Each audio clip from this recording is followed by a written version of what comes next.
Hello everyone, welcome to Inside Tiger Football. Mark Frie with head coach David Alexander, and this week we're taking a look back at a big victory against Westmoore and then looking ahead to an even bigger matchup against Jinx. Coach, let's talk about Westmoore. Okay. Big win because it secured what? Well, it got us a home playoff game. Yeah. And if we take care of the business the rest of the way, we'll have it guaranteed us a home playoff victory.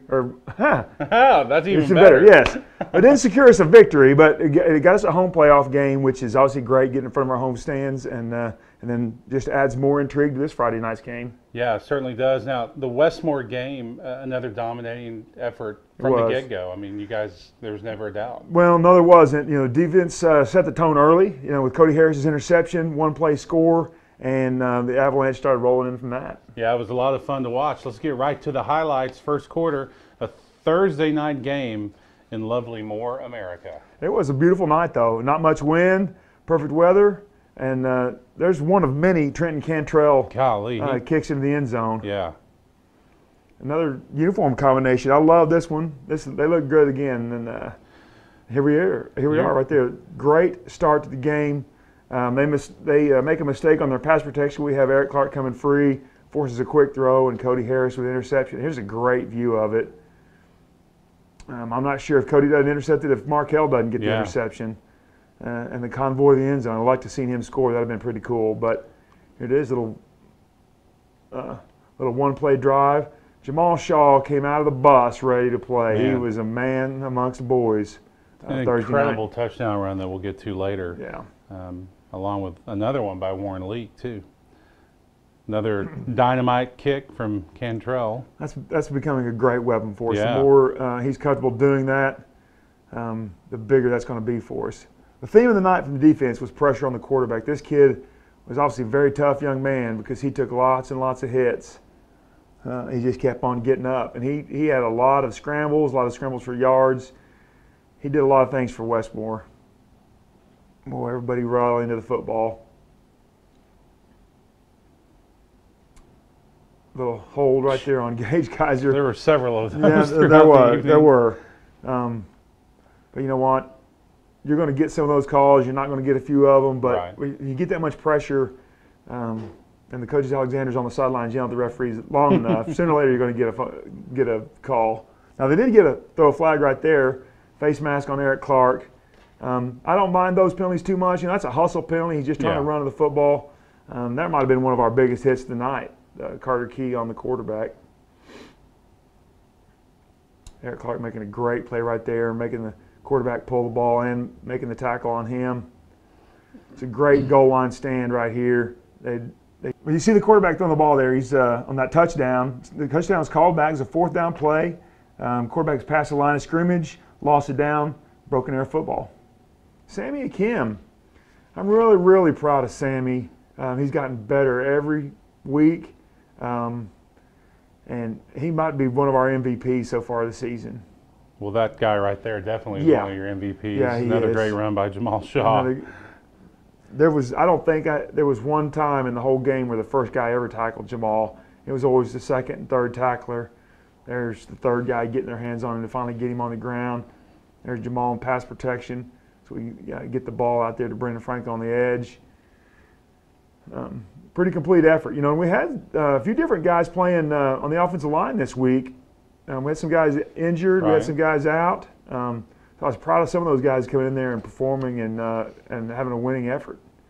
Boy, look at that hit. That's awesome. You had Gage Nagy in his first ever varsity start, and Michael Ott played the whole game at guard.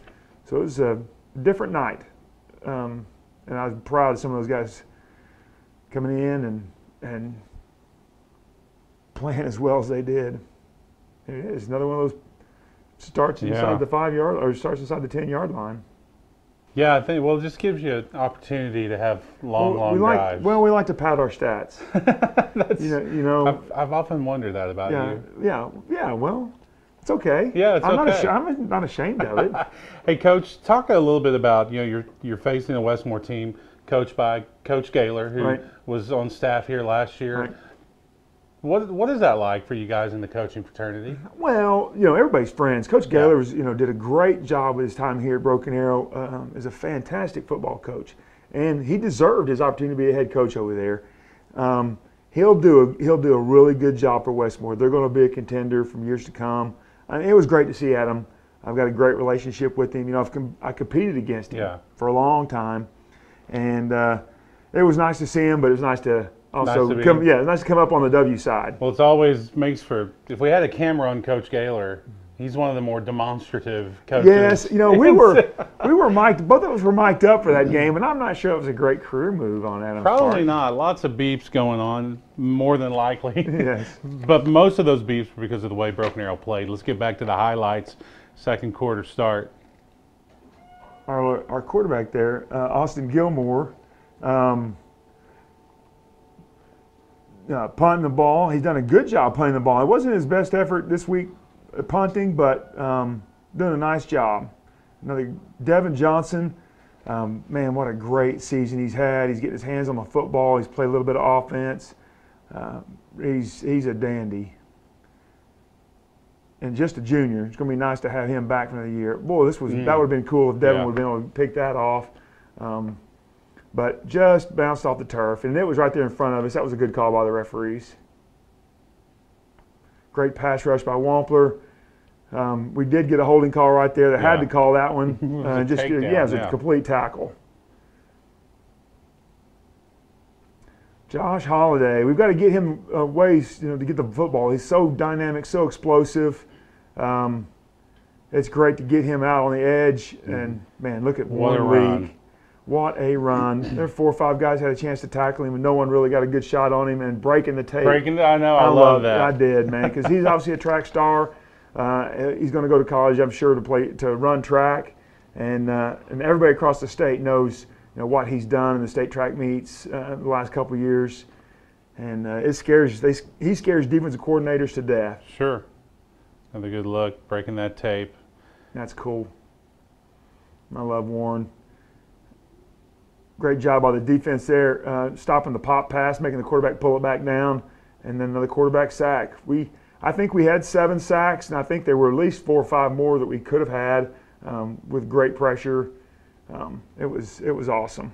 Good hustle play by Steins there, nose guard getting downfield. Yeah, he reads screen, turns around, and retraces his steps, and gets in on the tackle for a 2-yard gain. It's a pretty cool play for a nose guard.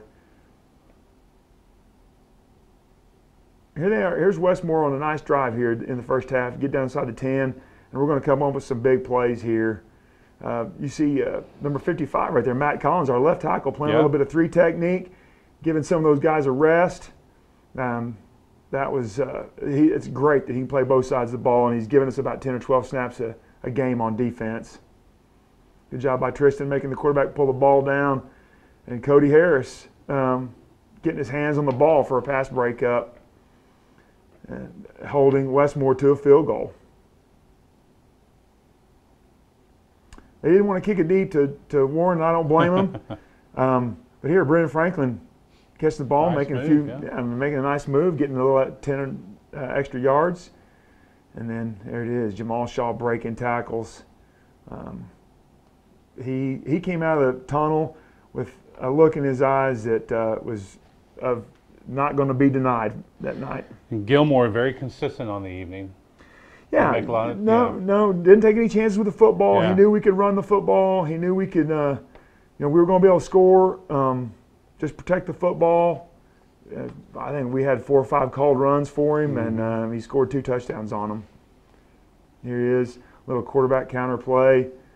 He's got, we had it blocked up well, just kind of walked in the end zone right there. 28-3. That's always great. Yeah. Oh, I love this camera angle. End zone camera showing great coverage downfield. We got the big guy Dahu Green, number 1 or number 2 recruit in the state. He didn't have but I think 1 catch until in the 4th quarter we put our second defense in.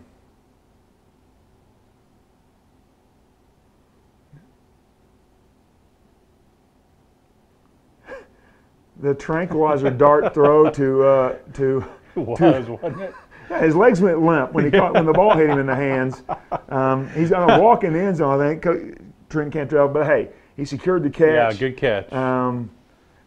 But I like it was that, good. the tranquilizer Yeah, the dart. dart. His legs went numb, and that's all right. He's done an unbelievable job. In our offense, the main thing he's going to need to do is block. Yeah. And then if he can catch one seam pass a week, just another, all the defense coordinators out there have to cover it, and they can't bring the safeties down there too close. Right. Then it'll be effective for us. Yeah, and what an effective first half. A great long run by Warren Leak. In the second half, we're going to see a longer run by Jamal Shaw. Yeah. And how important is it as you go through the season, and as you said, you are nicked and banged up a little bit, especially along the offensive front, to be able to establish these kind of halftime leads so that in the second half you're going to be able to rest your ones a little bit. It's fantastic. We've done a great job defensively getting guys off of the field, making 3 and outs. Offensively, we've been very efficient. We're not very flashy. We do have to clean up. We still want to talk about penalties. Yeah. Playing a team this next week that's not going to give us anything, so we cannot give them any extra possessions. But we've gotten better every week about being more efficient and getting some guys some rest and because this next Friday night, it's going to be 48 minutes. It'll be a full ball game. My only complaint on the whole game is you went a little slow. Del Rancho closed at 10 p.m. We missed it by that much.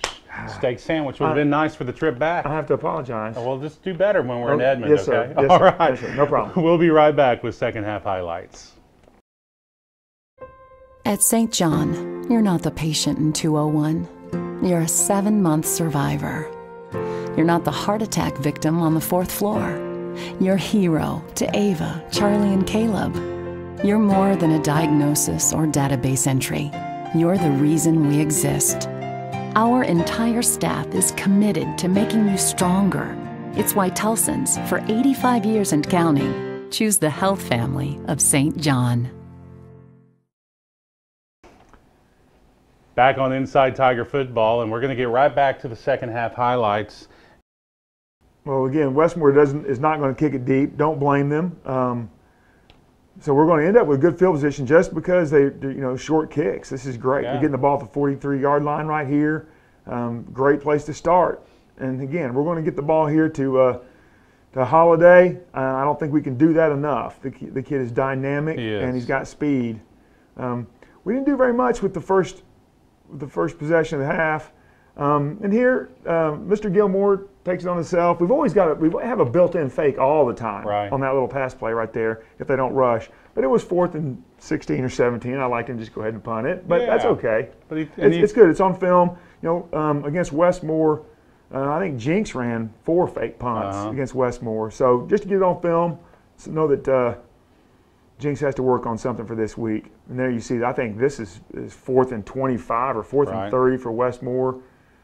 So again, we get great field position. We're starting off. Nice job by Warren Leak there on that block. To try to at least. Here, Mr. Cantrell gets a little run after the catch. Boom. Yeah, that was a great job holding on the football. Yeah. Again, man, Jamal Shaw, 2, 3, 4, 5, 6, 7 guys from Westmoore trying to tackle him. What a fantastic effort. Well, we've been handing it to Holiday, so now we're going to fake it to him and hand it to Warren Leak. Big hole up the middle for him. And I'm going to have to say this might have been Gilmore's best throw of the season right there. Yeah. And a really good catch by Jamal. Good job, honestly, by Westmoore. That's a very difficult play to cover. We've been running the ball so well. Play action to the tailback in the flat. But a great throw and catch. Puts 7 points up for us. More defensive line play. Man, Wampler should have had that was Stein. Should have had a sack right there. But the quarterback has got to be exhausted right now. He's been hit so many times, having to scramble and run. Markel Moses on the corner blitz, making him step up, and Gage Kaiser with the sack. Gage Kaiser is now leading 6A in the sacks. That is a big deal. And he's just a junior. That kid's going to be a monster. He's a monster already. No one can block him right now. But as he gets more confidence and a little bit bigger and stronger, he's going to be impossible to block. Might have been the big play of the night for Westmoore right there on that punt return. Yeah. Could have been a couple blocks in the back, but not called. And there's great pressure on the quarterback. causing an incomplete pass. I think this was Dahu's only catch until late in the game. Markel Moses on him all night, man coverage. Did a great job on him. Good break up there by Jake Friesting. One of my favorite players on defense. They call him, they've got the nickname for him now, Iceman, because he's just Mr. Cold, man. Nothing phases him. He just keeps playing football. Coach, explain to the fans who may not know, when you talk about the fake punt and getting it on tape, tell the fans what that means. Well, all coaches work all weekend putting game plans together, and if you want to make the other coaching staff work, make them have a couple sleepless nights, put some fakes on there, put some reverses, put some halfback passes, that kind of stuff on tape where they have to work on it. It takes away preparation time for them on the weekend and takes away practice time from them of them working on the stuff that you want to do. You know, we're not going to make a living on faking punts on Friday night, but if they have to practice 15 minutes a day on stopping fake punts, that's 15 minutes. They're not working on us handing the ball to Jamal Shaw and Warren Leak and our blitz package on defense. So just trying to create some extra work for the Jinx coaching staff. And maybe they won't rush the punt. Maybe we won't ever have to worry about them trying to block it because we run so many fakes. Hopefully so. All right, let's get back to the final quarter of play. Carter Key, just a little bit tired, couldn't catch that senior quarterback. It was a good job by him reading the play, just not being able to quite get there. And then Israel Tristan, he is a beast. He is. Leading our team in tackles, second on our team in sacks, which is unbelievable for an inside linebacker to have that many sacks. Great pressure, quarterback sack again. This time it's Richard Wampler, young man that I'm just so proud of. Interception, Jake Friesting. Nice return. We did get a block in the back, so it's going to kind of back us up a little bit. Oh, that's good. Great camera angle. We're going to see this. Jake breaking on the ball. When we went to our dime package, which you could tell when we were in our dime package, we only had 3 defensive linemen in the game. Most of the time, the quarterback pulled the ball down. There's no one to throw it to. Right. He threw the ball twice, and one was an interception, and one was a pass breakup in the end zone when we were in our dime package. So very, very good game plan by Coach Clank and the defensive staff. Here's the second catch. Oh, no, this is Devin Johnson breaks this one up. Dahu tries to catch it, and then they will knock the ball loose. That was a pretty good play. Rallying the football, trying to tackle that quarterback. Good job by Markel, knocking the ball away from Dahu in the end zone. Great play. Yeah, great play. He's got good ball skills. He's got fantastic ball skills, Markel does. Israel Tristan with his second sack of the night. That's pretty cool. Here it is, right? Play of the game for Jamal. What a run. What a run. You know, you wouldn't think Jamal doesn't have that track speed that Warren Leak does, but he's in great physical condition. He's in the fourth quarter right there. Westmoore's tired. He's not. And part of that's because he gets to sub in and out with Warren Leak, but no one's catching him. What a great run. And it's always good. It's always good to see the linemen hustling down the field, getting the picture. Get a little vertical. Yeah, a little vertical, a little vertical. It's excitement, man. Those linemen love to see the big long runs, and get to jog down the field and be part of it. There's probably our big hit of the night. That's Wyatt Walker, backup linebacker and special teams guru. He plays on all the special teams. Now here we are. We got all 11 new guys in on defense. Yeah. Everybody getting a little playing time. It's pretty cool. And this is where I think they're going to get a couple throws into Dahu, and they're going to. Here's one of them. You know, not really much of a catch. They're just trying to get a few stats for the #1 guy in the state. We pretty well handled, shut him down quite a bit. But you know, it didn't preserve the shutout because they'd already kicked a field goal. But you know, you hate to let them score right there in the last minute or so of the ball game. And then my main man, the cruise missile right there, getting a couple of carries. I love that kid. And running out the clock. It's cool. Big win. You know, you never know. Westmoore, they were ranked as high as #2 in the state before they lost to Jinx, and it's always tougher to go play in their house. And sure. a great win to secure that home playoff game. It was. We've gotten better every week, and the defense was everywhere Thursday night. Offensively, we were efficient. We were able to throw the ball at, I think, 65%. Got some big plays in the passing game. And then Warren Leak and Jamal Shaw do what they do. Well, it was just a great all-around victory, and it sets up that big home game matchup against the Jinx Trojans, which we'll talk a little bit about later in the show. And when we come back, we've got another coach for you to get to know, back right after this. It's no secret that Oklahoma schools have their challenges. We all want to help our schools excel, and TTCU has a great way to get involved. Right now, when you open a TTCU checking account with a School Pride Visa check card, you'll get $50, and so will your school. Each time you swipe, they donate. So far, they've given nearly $500,000 to local schools. Together, we can make a real difference for our kids. Cash for you and your school? Check at TTCU. Back on Inside Tiger Football, and now it's time for the installment of Get to Know Your Coach. And this week we're getting to meet the Texas legend, Steve Craver. Steve, man, what a great football coach.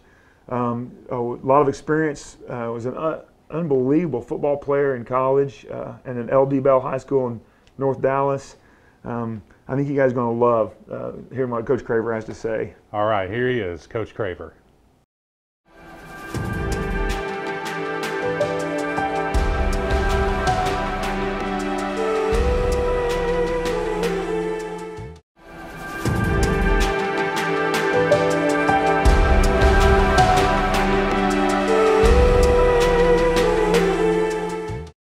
I am a behavior tech. I work with kids with that are emotionally disturbed, so it's really fitting to be a behavior tech and also coach football. I think it works hand in hand and teach you patience. I've done that for the last 5 years.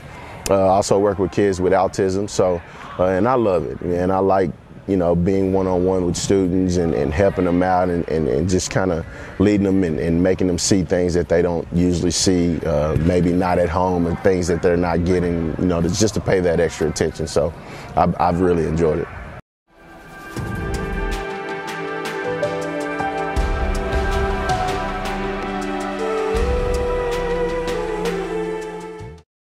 Oh man, I learned a lot. I learned that you have to take your time out and really see, what's really going on. Sometimes, kids aren't good at expressing things that bother them or things that was probably making them have a bad day. So you don't want to push it, but you want to take the time out to be sensitive to it and make sure that they know that you care. And after you build that type of relationships, I think kids open up to you in a totally different way.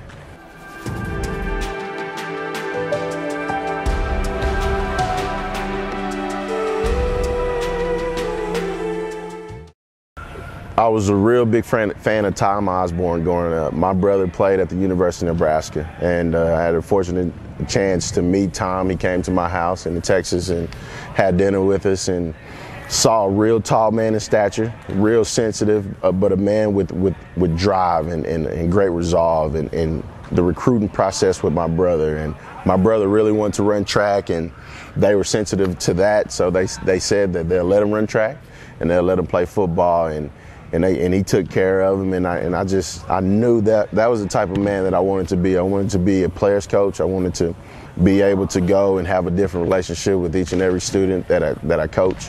And hopefully they trust me enough to have me come in, sit and eat dinner with them and just tell me anything that's bothering them. So that Tom Osborne is one of my greatest influences.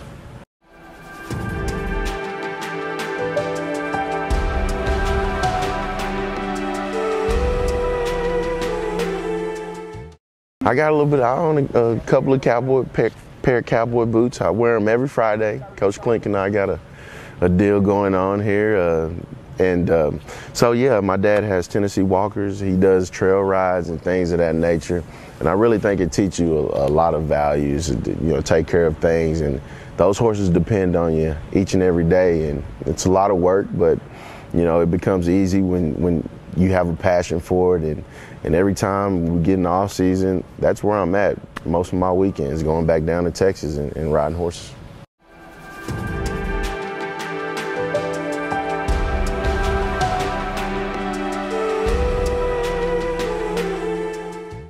Very pretty trees, you know, fresh. You can see all the stars at night. It lights up. You don't even need lights out there because the sky's so clear and there's no street lights or anything, and the stars just light up the land. It's beautiful to be around.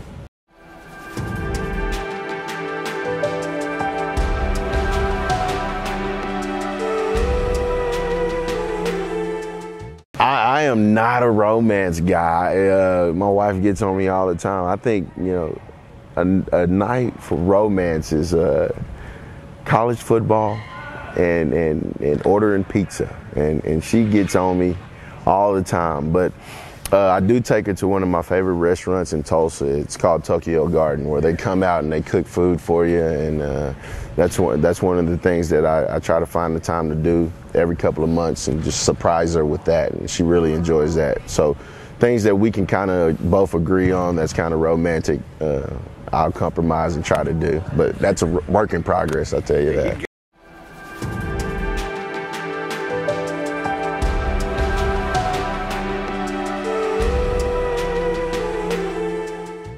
I think one thing they don't know about me is I'm not a big reader, but one of my favorite books is The Outsiders. Love Two-Bit, Pony Boy, and never really knew the movie originated here in Oklahoma until I got to TU. And ever since then, I've been fascinated with the drive-in movie theater because, you know, they filmed the movie over there. And so that was one of my favorite books growing up. And it's kind of neat to be in the same town that one of my favorite books was written. So The Outsiders, I don't think they know that's my favorite book.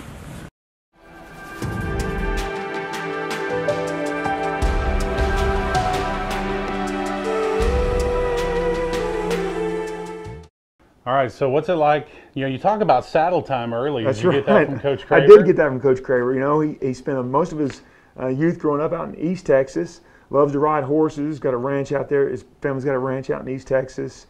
You know, obviously when you meet him, you don't think cowboy, but it's cowboy boots and it's country music. You know, he's a great guy. His brother got to play a little time in the NFL. Tom Osborne, the legend at Nebraska, is where his brother played football, was at Nebraska. So yeah. Tom Osborne's a big influence on his coaching career. We're really lucky to have Steve. He's done a fantastic job. Well, he certainly has. He gets to coach up two really good cornerbacks. Yeah, you know, he's got a pretty good job, right? Yeah. I mean, he's got Markel, who's got unbelievable obviously talent, and then he's got the hardest working kid on the team maybe, and Brady Jones. And I think maybe I could coach corners. Maybe not, but maybe.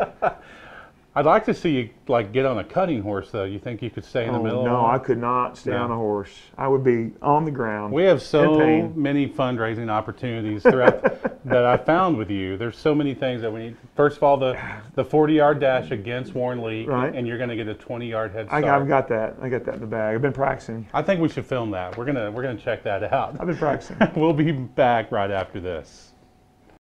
My Contour helps me discover all new sides to myself, like it knows I'm into sci-fi and personally recommends new things I didn't know existed. Like intergalactic biohumanoid sci-fi, lovable ogre sci-fi, and whatever this is. I just look for the diamonds, and suddenly, I'm into whole new worlds of entertainment. That's why Contour is TV just for me. For the many sides of you, there's Contour. Welcome back, folks. Have you ever wondered exactly what those coaches do up in the press box? You may think that they're just up there drinking soda and eating popcorn. Have you ever thought that? Well, they are up there drinking soda and eating popcorn, but they have a lot of work to do. They do. So we thought we'd give you an inside look at what goes on in the coaching booth in this segment of View from the Booth.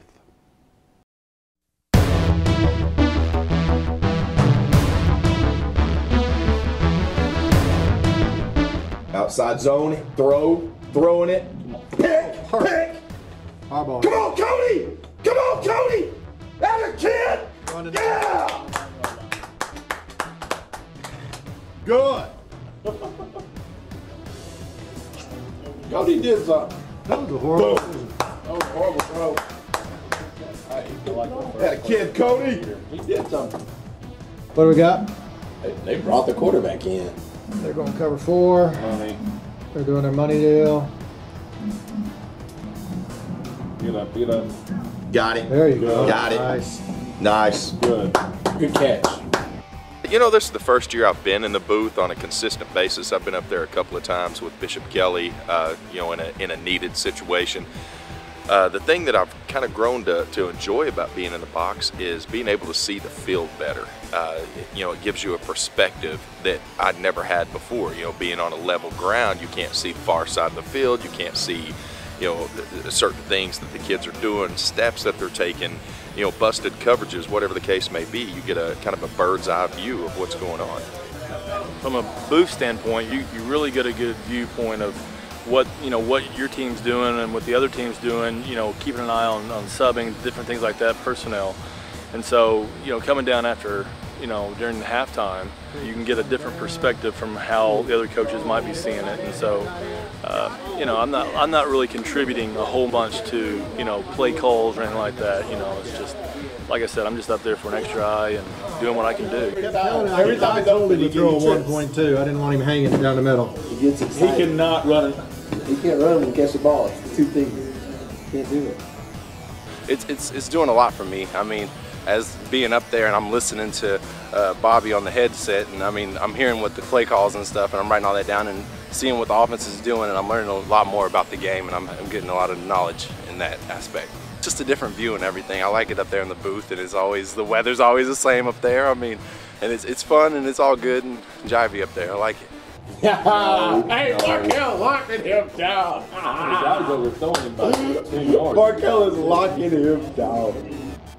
There he goes. Oh, God, we should have had that. Oh, we got it. Holy. Go score. Oh. Blow it? Oh, nothing.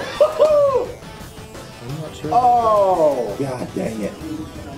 The ball doesn't look like it touched the ground. Defensive guys are typically a lot more high energy, a lot more emotions on the sleeves, and you know you can see it up there as well. Tell Eric he's got to have quarterback. Offense is kind of calm and collected and composed. So Even. Got it. Got it. touchdown. They're in an even front. We got man. Oh, beautiful. Oh, there it is. Go Gash. score. Go score. Oh, ball. Don't hit. 2 yard line. 2 yard line. With that clock. He'll throw it accurate next one. You can. He'll throw the ball. And I think I'm the opposite. Get there. Good. Now go get him. God dang it. Got him. Oh my God, we good. got it. Good. Nice job. Hello. Come on. Get there. Good.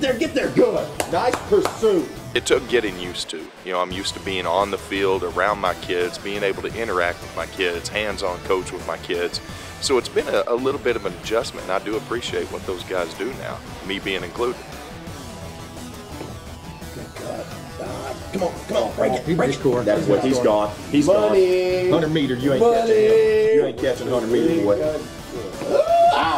He gave the 100 meter head nod. He hit it too. So, Coach, obviously, so much happens in that booth, and It does. But talk about how, I mean, you're so separated from the emotional side of the game. On the You are, sideline. and football coaches are an emotional group, Right. Anyway, and now you're separated by the glass. You've got a work job you've got to do, places you're supposed to be looking, information you're supposed to be relaying down the field, and those emotions build up. Sometimes you just need to release. Just scream on the headset, but I always found it difficult to be up in the booth. You just got to remember what your job is and get it done. Yeah. Try to keep the guys on the sidelines calm.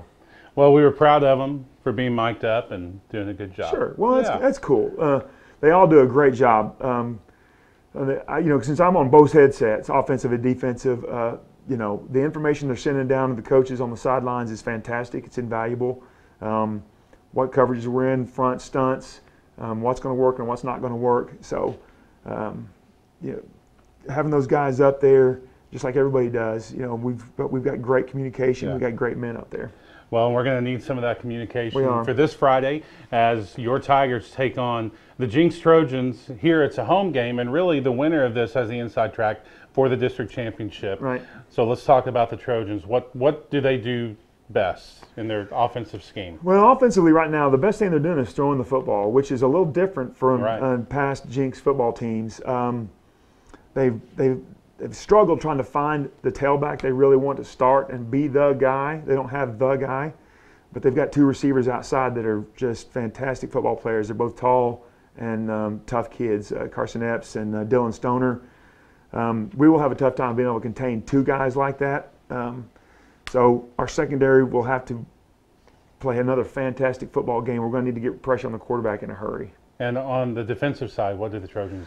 Well, defensively, they have two of the best defensive linemen in the state. Q Overton, who's committed to Oklahoma, he's a senior, and then Tyler Thomas, the other defensive tackle. Now, Tyler plays both ways. He plays all offense at guard, and then he plays probably 75% of snaps at defense. Both of those guys are similar, 6 foot, 300 pounds, explosive. They're not going to chase us down from behind, but we will have a tough time getting a lot of movement on them. We're going to have to run the ball the way we've been running it. We're going to have to keep them at the line of scrimmage, not let them have any penetration. Yeah, well, it should be a great matchup, and it will be. I hopefully just pack the house and give Broken Arrow that home field advantage with the fans, and you can catch the game coverage in so many different ways. Obviously, we would love to have you here. Kickoff at 7:05. This game is the Cox game of the week, so it'll be on Cox Cable at 7 o'clock. You can also hear the game call on 97.1 FM. That game call starts at 6:30 p.m., and you can hear Coach. He waxes eloquent for about 15 minutes on that pregame show, so that's worth tuning in. Even if you're coming to the game, you can get inside the head of David Alexander starting at about 6:35 as you drive to the game. Trust me, there's a lot going on up there. There's a lot.